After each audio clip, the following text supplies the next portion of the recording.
Shine, it's a brand new day with Mo and News. It's time to have your say. She's got the scoop, the stories, all the latest trends. Mo's got the news, let's hear it. My dear friends, from politics to showbiz, no story's too small. Mo covers it all. She's got the inside call, her voice so smooth, like honey in the summer sun. With Mo on the mic, you know the news is always fun. Mornings with Mo, the best newsy news in the world. With her style so classic and her stories unfurled. From morning till night, she's got us in the know. Turn on your radio, let Mo's newsy news flow.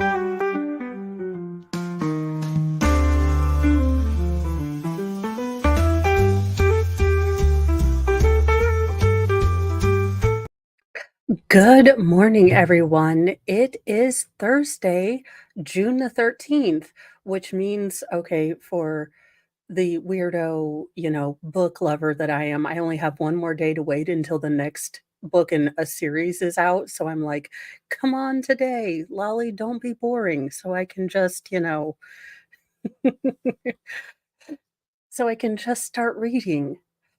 I hope everyone is having a good Wednesday.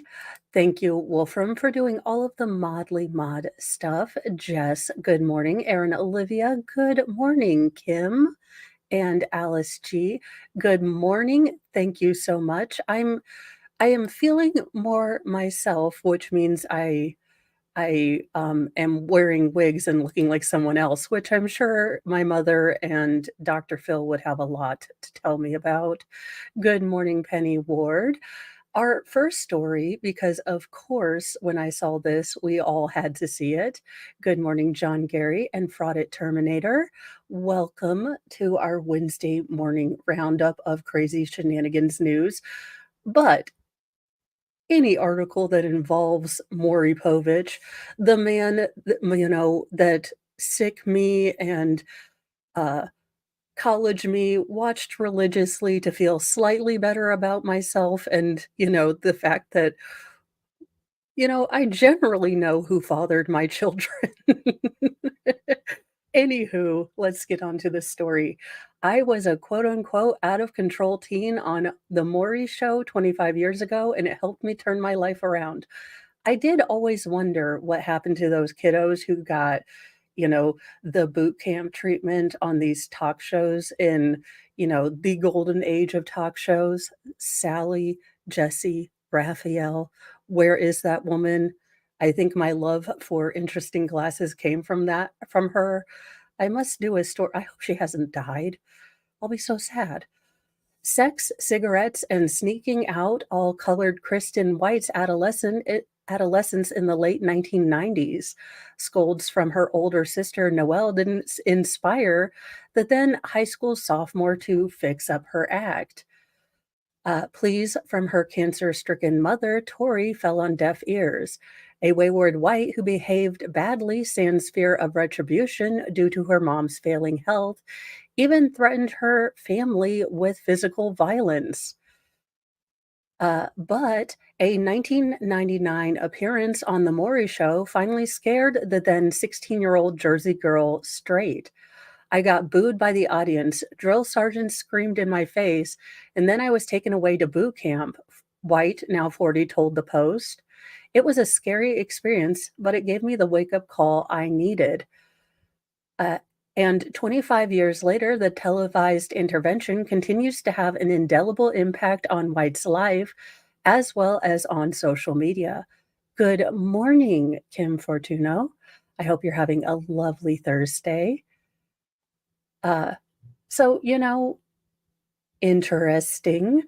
As the Y2K renaissance roars on, seeing Gen Zs and Gen Alphas discover the 2000s for fashion trends and fads.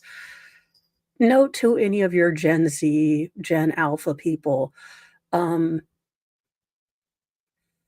possibly, and this is coming from your mama Mo, let's not make super low rise jeans. The maximum behind crack and thong look was not one of our greatest hits. Please don't. If we could find a happy medium between the high-rise pants now and, showing off more than you would to an OBGYN of, the 2000s lowrider jeans, could we just have a happy medium? Those of us without a long torso are asking for a friend. Freshly exhumed footage of Tyra Banks reprimanding America America's top model contestants, hot takes on Ross's and Rachel's will they or won't they friends romance, questionable clips from family dramas like Touched by an Angel and Seventh Heaven, each have recently resurfaced to viral acclaim, and throwback moments from Maury are a top trend too. Helmed by host Maury Povich, now 85, and filmed in Midtown during its first 18 seasons, the daytime television show dazzled audiences for 31 seasons from 1991 until the Emmy winner's retirement in 2022. Now, I never understood how Maury Povich was married to Connie Chung, but romance, love finds a way. uh, It was a must-see mid-morning show that millennials and olders faithfully watched during sick days when they stayed home from school or work. Jaws dropped at episodes featuring unruly teens like White, wantonly defying their parents. Waves of shock hit viewers when Povich famously declared, "You are not the father," to maybe dads seeking DNA paternity tests. In its heyday, the real-life story of show guests served as an amuse-bouche for the reality television blowout that would erupt in 2010s. I'm so proud of what the Maury Show has done in turning people's lives around. Povich recently told The Post, "The reason we did the out-of-control teen segments was an effort to change these young people's lives. Many times the shows were successful." The same can be said for the DNA segments, added the legend. Many of the fathers who at first denied the child entered those child's lives after a positive result. Also, women, if you bring the 27th man on there, I have a couple questions of like, how can you be this active? However, Casey Greer, a Texas mother of triplets, didn't have such good luck. She appeared on Maury in 2008 after her ex-boyfriend Casey denied siring their then 2-year-old trio comprised of 2 daughters and 1 son. Despite Povich's "You're the father" proclamation, Greer claims her ex hasn't contributed much to the rearing of their tribe now age 17. Look, I'm just saying that really you can't expect Maury Povich to do everything. You knew the man, or you should have known the man before you picked him out of the herd and decided to have the smexy time. Look, so I hear tell that some people plan these things. I don't know, but maybe reality TV can't always solve our problems. I know this is a crazy thought. My baby daddy is an avid freaking child support runner, Greer explained to over 1.1 million TikTok viewers in a post last month, alleging that Casey is more than $84,000 in child care arrears. Greer did not immediately respond to the post's request for comment. Still, she said Povich made her brief stint on the small screen worthwhile. Maury took care of us, Greer recalled about the experience in a separate video. He put us in our own hotel room, fed us, gave us diapers, all expenses paid. White's had a similarly white glove venture through daytime television land too, until they hauled her butt off to a correctional facility in the Midwest, that is. Maury's team picked my mother, my sister, and me up from our home in a limo and drove us into the city. White from Martin, New Jersey, told the Post, I came out on stage screaming and cussing, but Maury was very kind. With her mother's blessing, Povich sent White to Kansas for 48 hours of intense workouts, grueling chores, and a harsh reality check under the supervision of military officers. "Aw, they made us dig our own graves," White said, adding, however, that whistleblowing tyrants forced the grim task out of love. "They told us where we'd end up if we didn't change our way. I could tell they really cared." Following the ordeal, White quit hanging out with the wrong crowd, avoided trouble, and reconciled with her mother, who tragically died from ovarian cancer a few years after appearing on the program. You know, I will say that look, a lot of this might have been for TV reality, but the fact that this woman got several years with her mother where she didn't have her head so far stuck up her own behind that she wasted that time is probably I mean, it's probably priceless, not valueless, but priceless, and if Maury Povich was able to do that, then absolutely, you know, I'm glad that it made for both, great television, but also, gave her some of that time with her mom that she might not have had if she was so busy, being rebellious and acting out her hurt in really maladaptive ways. White, now a mom of two and a cosmetologist living in Florida, is grateful for the Maury show changing her life. "It was a blessing," she said. "My mom was so sick at the time. If I hadn't been on Maury, maybe we wouldn't have the best friendship we formed after I stopped misbehaving." White is still grateful that her mother witnessed at least some of her post Maury positive behavioral changes. "My mom got to see me change before she left the world," White said. "And she was there when I had my first baby. She was there for my wedding. And now I can rewatch that Maury clip and hear her voice telling me she loves me." Oh, it is not. Look, I am not crying. You are not crying. I'm just verklempt.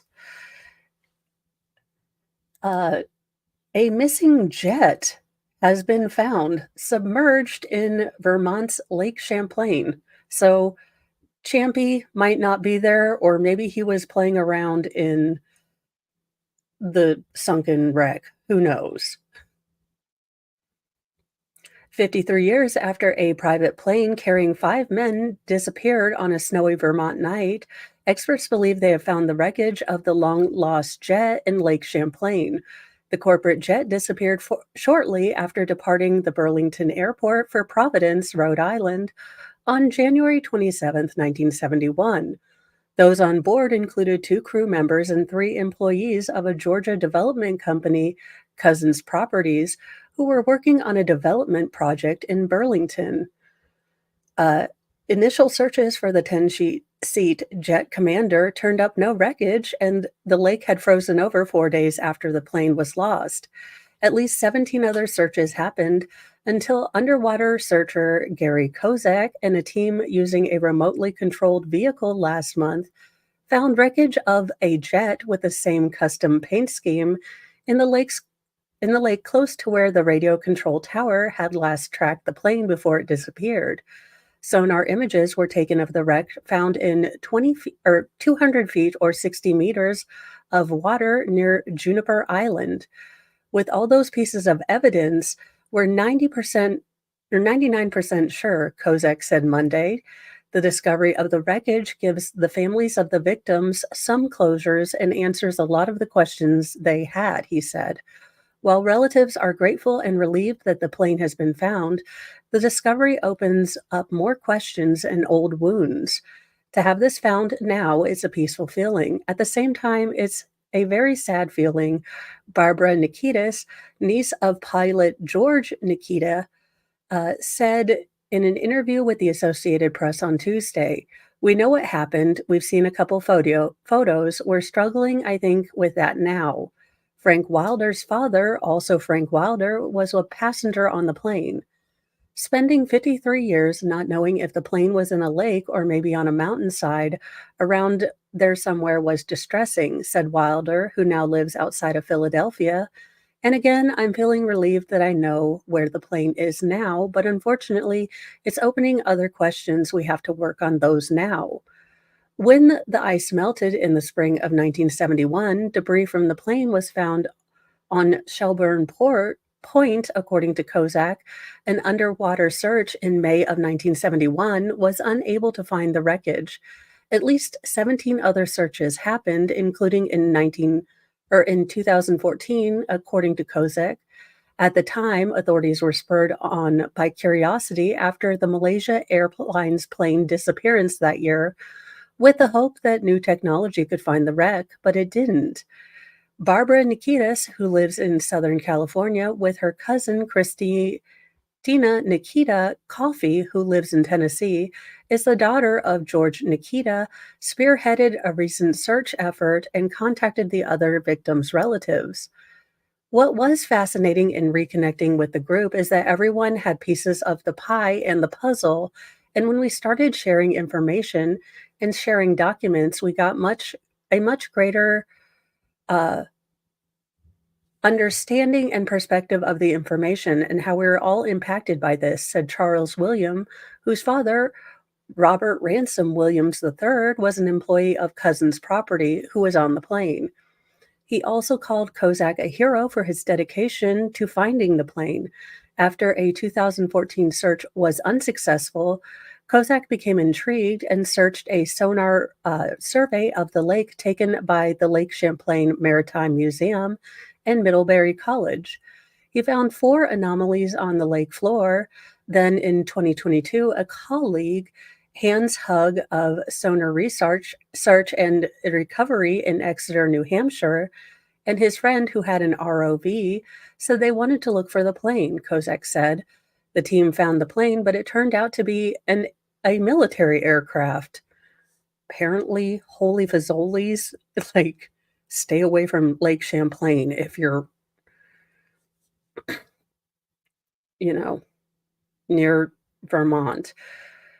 Last winter, Kozak searched the sonar survey again and found another anomaly, which the team discovered last month was likely the plane wreckage. The National Transportation Safety Board is investigating to verify if it is the plane, Williams said. The NTSB does not do salvage operations, which would be expensive. There is tangible remains, and I hate to say it that way. The worth of disturbing that is a decision we'll have to figure out later. And part of what we're unpacking now, it's hard when you start to think about that. The relatives of the victims plan to hold a memorial now that they know where the plane is located. So, you know, I mean, pretty good. Don't mess with women because apparently we have gone just a little bit nutty. Now, let me see. Is this a Florida story? By this mugshot, it is possibly a Florida story. Oh, no, it's a Texas story. A Texas woman was arrested this week for allegedly stealing a mortuary van containing the remains of someone outside a hospital. I mean, who doesn't want to go joyriding in a hearse? For the love of all that is holy, y'all, this is how we're gonna get final form, like, super Pokemon Jesus coming down and giving us some, constructive, discipline. Valerie Traeger Ellis, 36. That's a rough 36. Yikes. Who hails from rural Fort Worth suburb of Azle, stands accused of 1 count each of automobile theft and abuse of a corpse, according to the Fort Worth Police Department. The incident in question unfolded on Tuesday night around 7 p.m. when officers first received a report about a vehicle that was stolen from one of the numerous parking lots of John Peter Smith Hospital on South Main Street. Largely known for its emergency room and psychiatric services, the trauma center, colloquially referred to as JPS by Fort Worth residents, is a publicly funded hospital run by Tarrant County and located in the heart of the city's aptly named hospital district. When officers arrived, they learned a mortuary transport van driver left his vehicle and his deceased charge in order to pick up another body from inside the hospital. Um, yeah, she's 36. I'm feeling a little better about myself. While the driver was inside the hospital, the suspect, an adult female, entered the van without permission of the driver and fled the parking lot, a Fort Worth police spokesperson told Law and Crime. The van was located a short while later, roughly 2 miles west on Park Place Avenue, a long, sloping, hilly back street that forms most of the eastern border of the massive 64-acre Fort Worth Zoo. The stolen vehicle and the body were subsequently located and recovered without damage, police said. Look, she just wanted to go to the zoo and see the penguins and take weekends at Bernie's, man. What the heck is going on here? Surveillance footage allegedly showed the defendant leaving the van and running away, according to Dallas-based Fox affiliate KDFW. The suspect was located a short time later and taken into custody without incident and transported to the Fort Worth City Jail, police said. The vehicle and the deceased person were being transported were released to the driver of the mortuary service. The motive for the incident is currently unknown. The the the motive is it looks like she's dealing with substance abuse, and when has that ever made logical sense?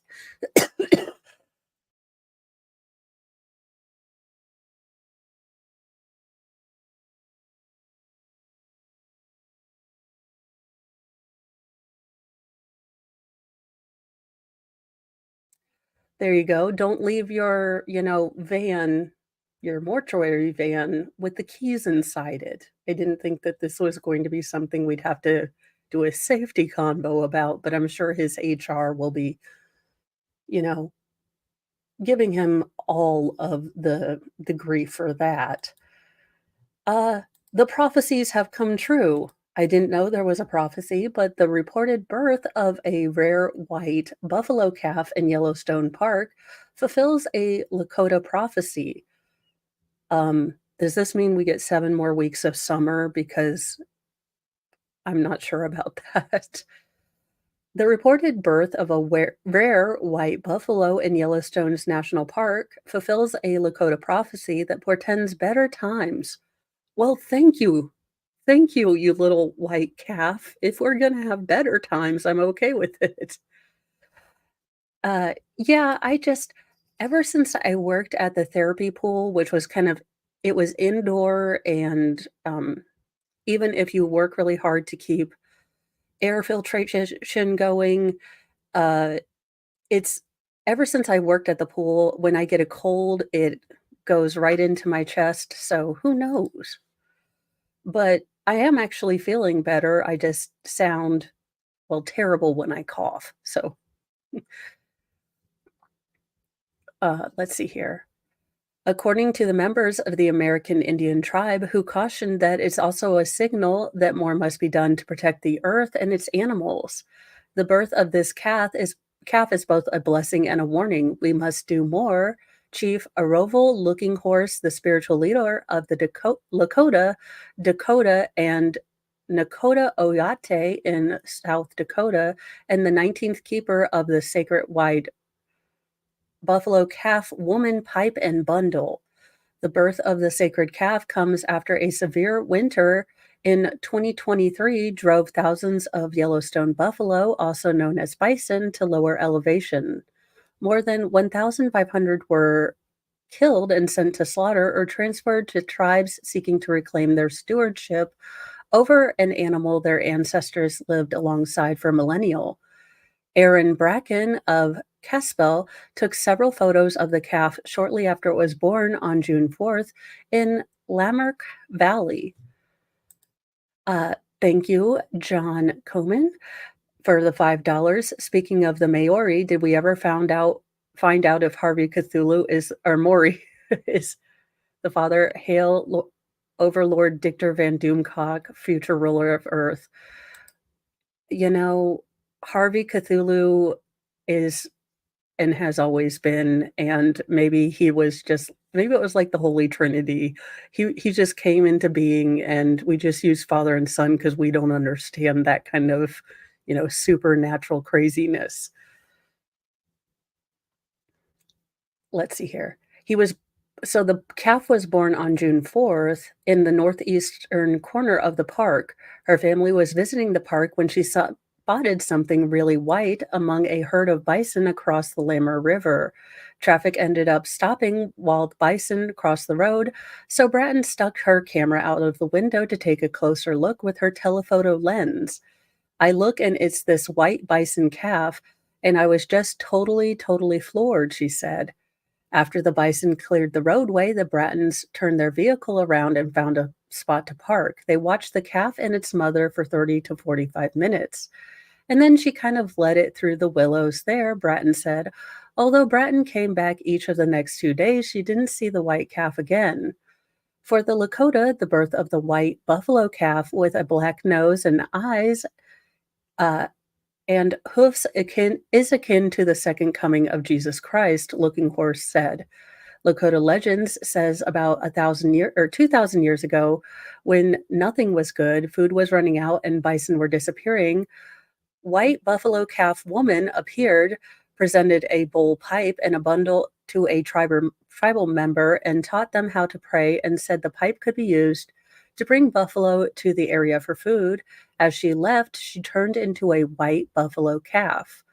And someday, when the times are hard again, Looking Horse said in relating the legend, I shall return and stand upon the earth as a white buffalo calf, black nose, black eyes, black hooves.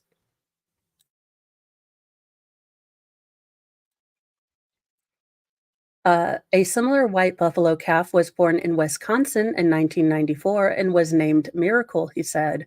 Troy Hennert, the executive director for the South Dakota based Intertribal Buffalo Council, said the calf in Bratton's photo looks like a true white buffalo because it has a black nose, black hooves, and dark eyes.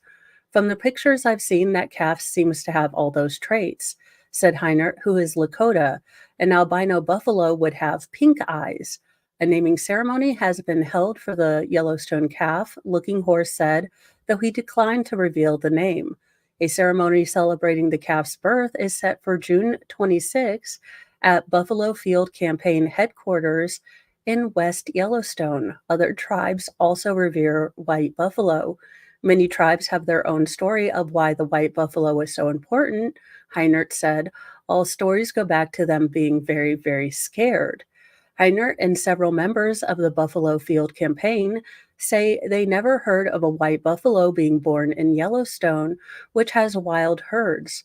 Park officials had not seen the buffalo yet and could not confirm its birth in the park. They have no record of a white buffalo being born in the park previously. Jim Matheson, executive director of the National Bison Association, could not quantify how rare this calf is. To my knowledge, no one has ever tracked the occurrence of white buffalo being born through history, so I'm not sure how we can make a determination of how often it occurs. Besides herds of animals on public lands or overseen by conservation groups, about 80 tribes across the U.S. have more than 20,000 bison, a figure that's been growing in recent years. In Yellowstone and the surrounding area, killing or removal of large numbers of bison happens almost every winter under an agreement between federal and Montana agencies that has limited the size of the park's herds to about 5,000 animals. Yellowstone officials last week proposed a slightly larger population of up to 6,000 bison, with a final decision expected next month. But ranchers in Montana have long opposed increasing Yellowstone herds or transferring the animals to tribes. Republican Governor Greg Gianforte has said he would not support any management plan with a population target greater than 3,000 bison for Yellowstone. I have no idea why we are arguing about this, but I mean, to me, I don't know enough about bisonology to have an opinion, but I mean, I'm willing to try some bison. And if you are like me and maybe a child of the 90s, you saw Radio Flyer. You know bison are the most smart spirit animal ever. I'd be willing to have more bison. Henner sees the calf's birth as a reminder that we need to live in a good way and treat others with respect. I hope the calf is safe and is going to live its best life in Yellowstone National Park, exactly where it was designed to be. So there you go. Apparently, we're gonna be okay, everyone.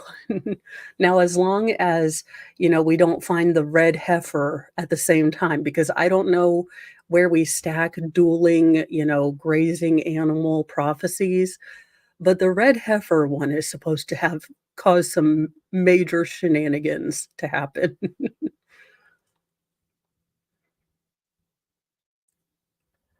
In what I can only say in what in the rapture is going on around here, a officer was unalived, wrapped in plastic, stuffed under bed after a visit with a convicted, well, registered offender. Just absolutely cannot with people. I mean, Snake Island is gonna be so full, we're gonna have to, move on to Scorpion Island and Close Talker Island. Look, to be fair, send me to Snake Island, send me to Scorpion Island. Don't send me to Close Talker Island. That would be my punishment for life. Those people who progressively just start talking closer and closer to you, and you keep taking a step back until, like, you're against the wall and you're like, "Dang it." A convicted bad offender in Maryland allegedly unalived his parole officer during a routine check to his home in Chevy Chase, Maryland, officials said.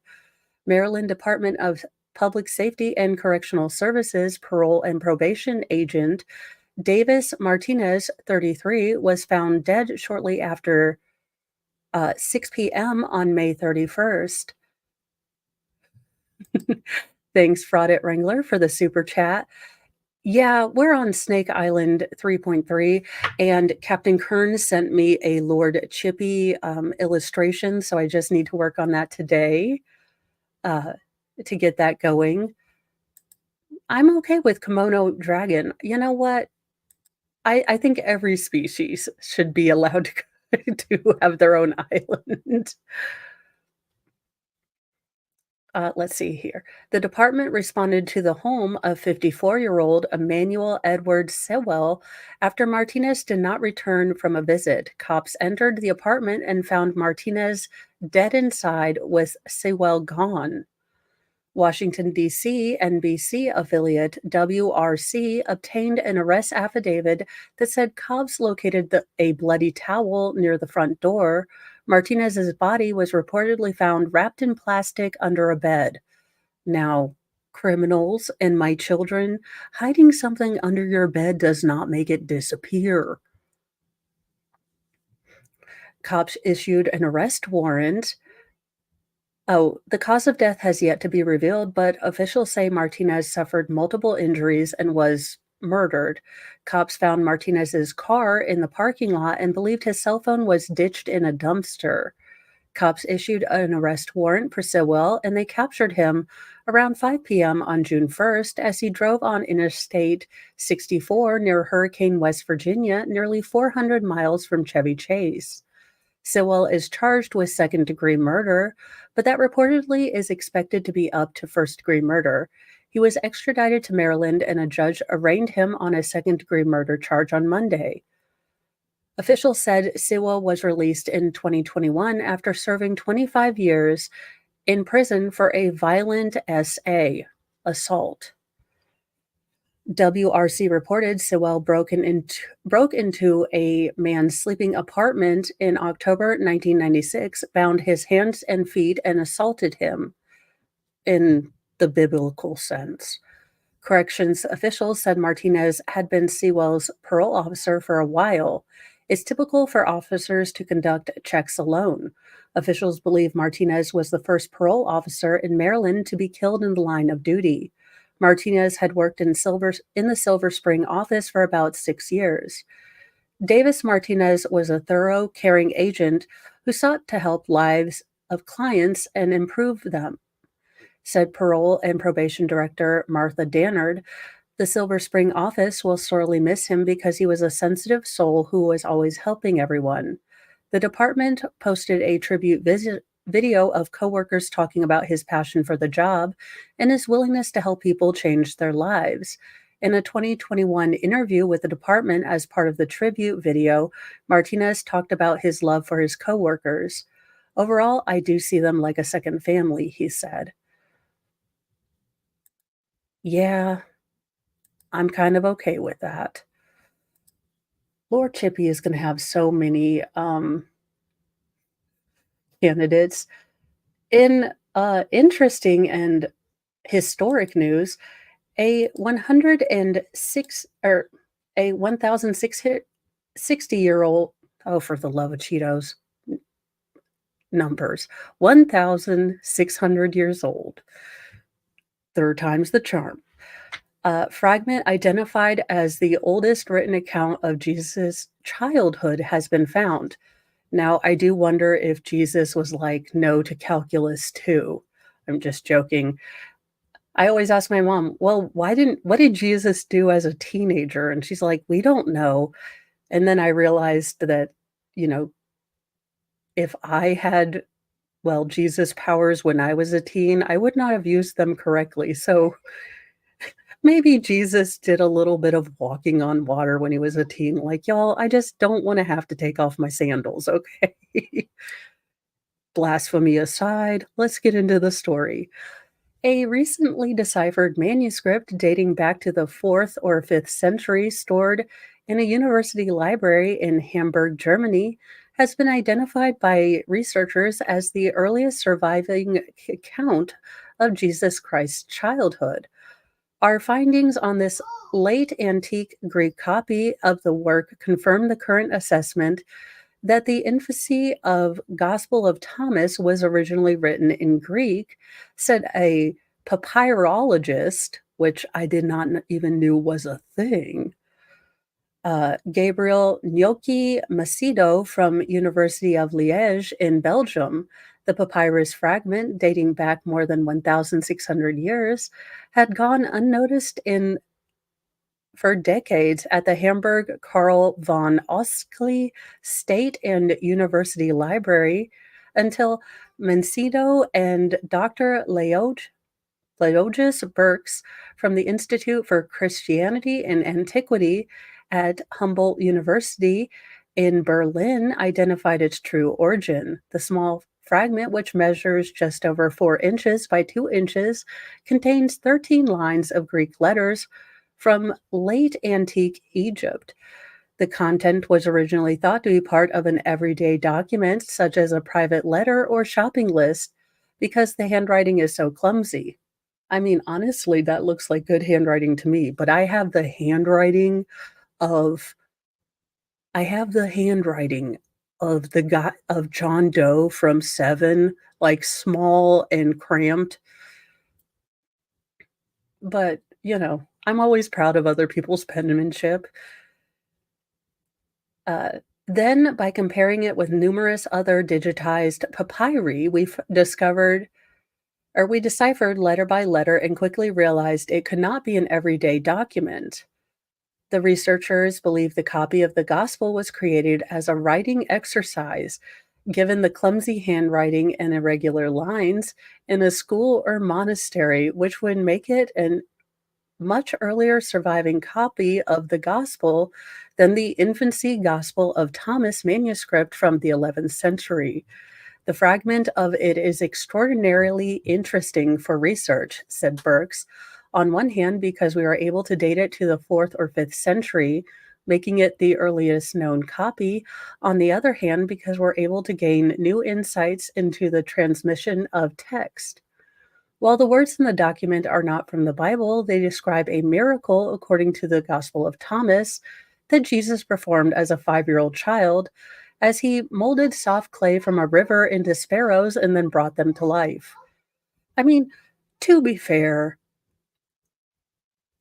if I were, given godlike power, I'm pretty sure I would have done a lot of things like that, which is why I'm not given godlike power.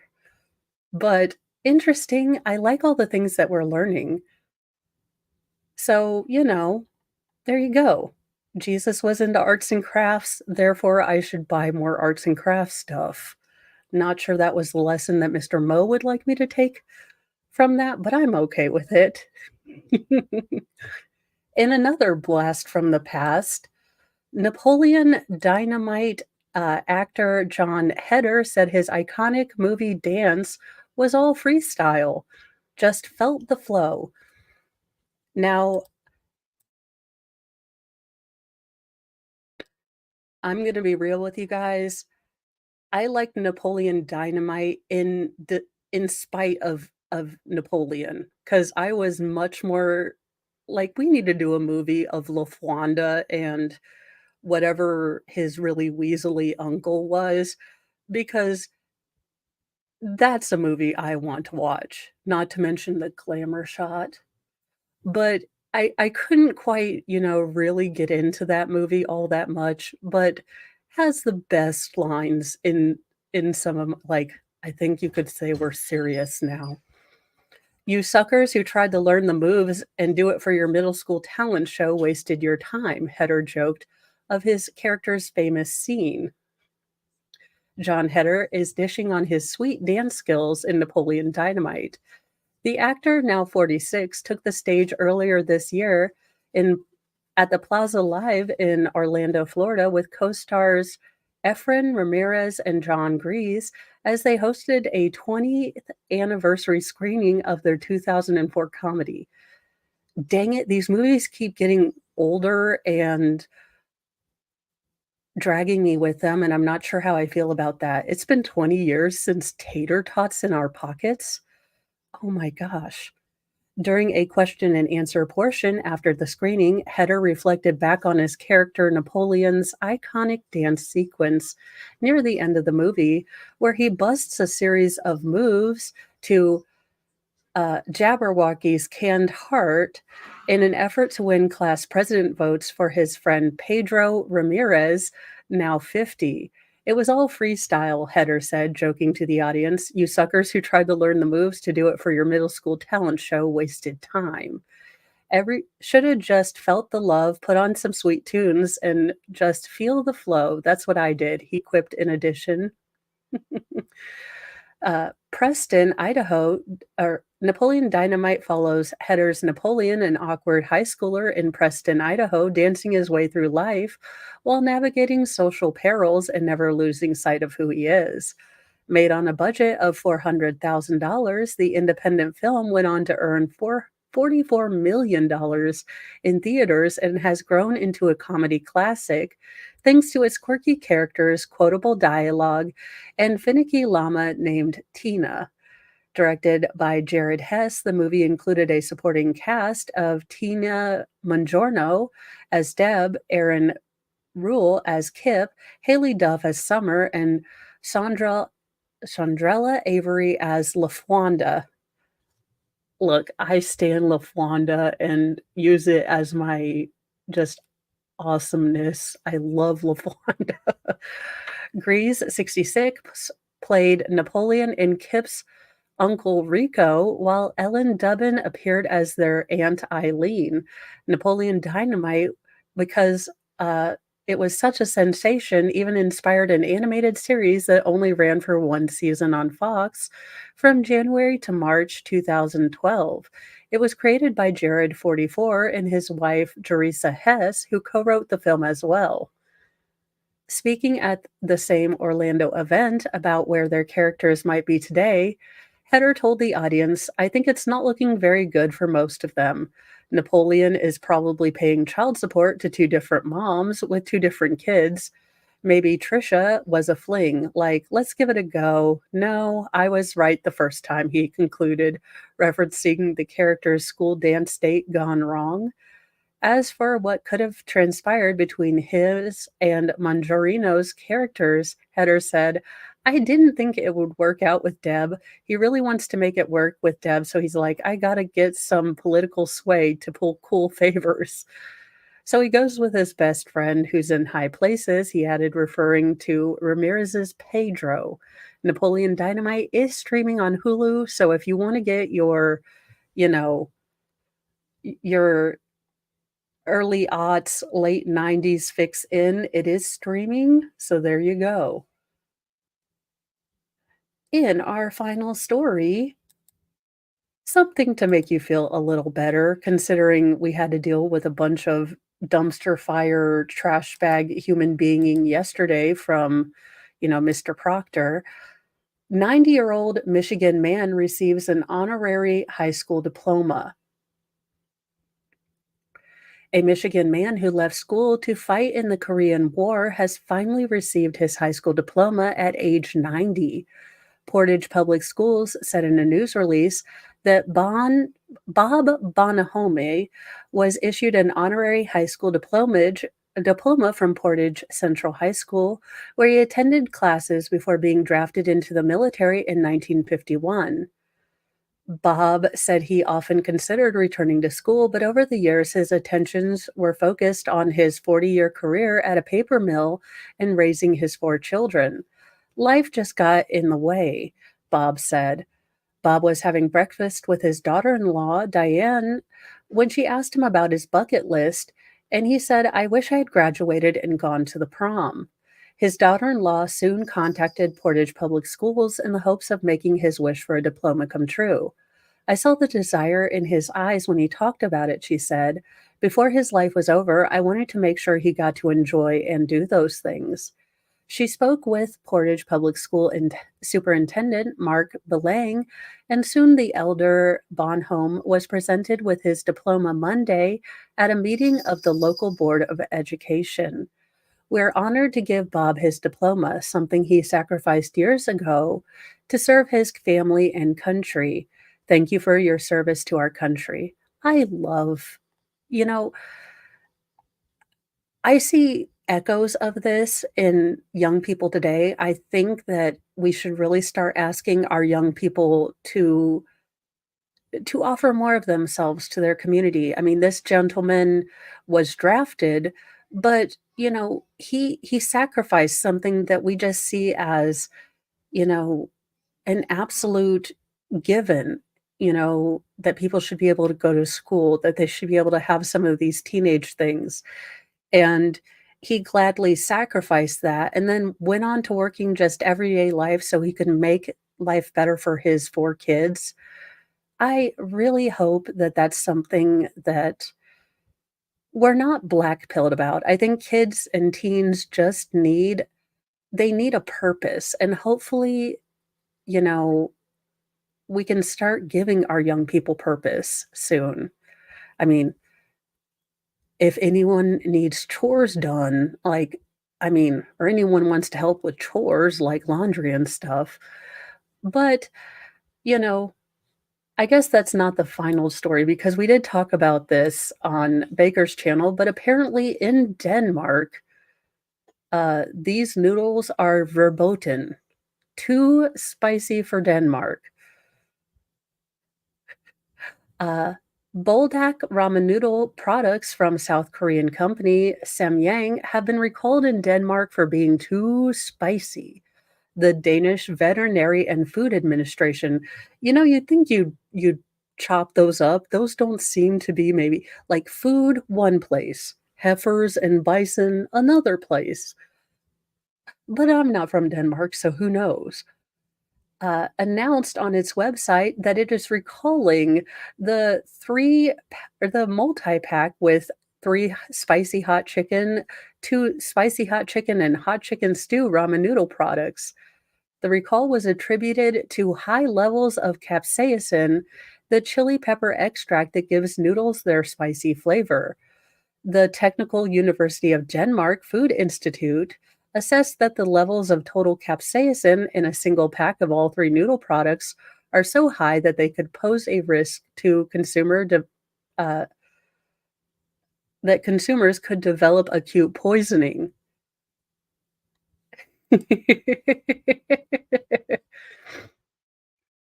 Absolutely.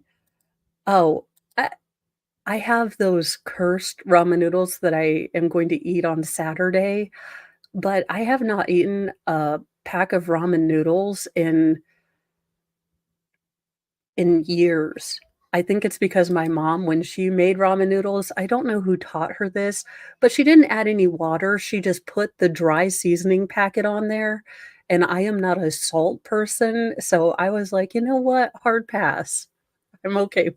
It wasn't until I was in college that people were making ramen noodles with broth, and I was like, "What's going on here, guys?" And they're like, "You didn't add water to that?" I was like, "Look, I don't know. This is how my mom made them."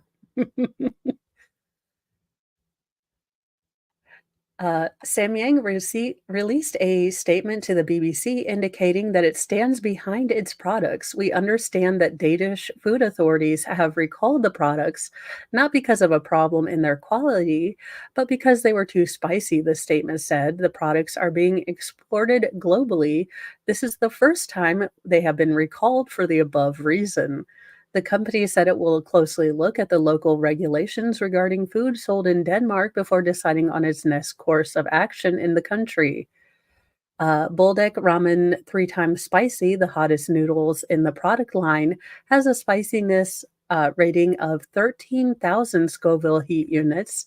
A jalapeno pepper has a rating of 4,000 to 800 Scoville heat units. So there you go.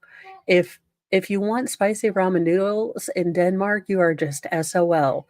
Now, I am not a legalologist, nor do I live in Denmark, so I do not know the, let's see, criminal penalties if one should be caught smuggling in spicy noodles. Y'all will have to take that in your own consideration. But until then, I will probably continue sticking to not eating ramen noodles just because. Anyway, have a wonderful day, guys. I will be joining Baker for a little bit. Then I've got tutoring for the 2 boys, and then I will be back for the afternoon uh, session for Karen Reed. So have a lovely day. I will see you guys there or at Nightly Newsy News at 7. And be careful out there if you guys are dealing with, severe weather. I want all of you all safe. So have a wonderful day, and I will see you guys in just a little bit. Bye.